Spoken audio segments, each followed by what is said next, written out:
আমাদের এক দফা এক দাবি, আমাদের 10ম গ্রেড দিতেই হবে। প্রাথমিক বিদ্যালয়ের সহকারী শিক্ষকদের 10ম গ্রেড বাস্তবায়নের দাবিতে সদরপুরে মানববন্ধন অনুষ্ঠিত হয়েছে।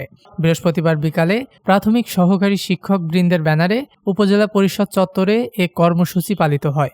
একটা দেশের সামগ্রিক শিক্ষা ব্যবস্থার উন্নতি চাই, তবে অবশ্যই প্রাথমিক শিক্ষার দিকে আগে আমাকে নজর দিতে হবে এবং এই শিক্ষা ব্যবস্থার উন্নয়ন করতে হবে। আমাদের 10ম গ্রেড দেওয়া হয়, এই একটাই দাবি। এই দাবির প্রেক্ষিতে আজকে আমরা সদরপুরের দেখেন যে শত শত শিক্ষক আজকে হাজির হয়েছে।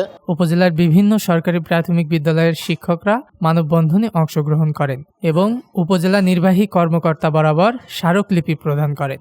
এ সময় বক্তারা সহকারী শিক্ষকদের জীবনমান উন্নত ও মর্যাদা সম্পন্ন করতে 10ম গ্রেডের ন্যায্য দাবি জানান। আমরা মূলত সরকারের কাছে এটাই চাচ্ছি যে আমরা সহকারী শিক্ষক আমাদের 10ম গ্রেড চাই। আমাদের মাননীয় প্রধান উপদেষ্টা একজন শিক্ষক, উনি একজন শিক্ষক বান্ধব। আমরা আশা করি উনি আমাদের শিক্ষকদের প্রাণের কথা, প্রাণের দাবি উনি শুনবেন।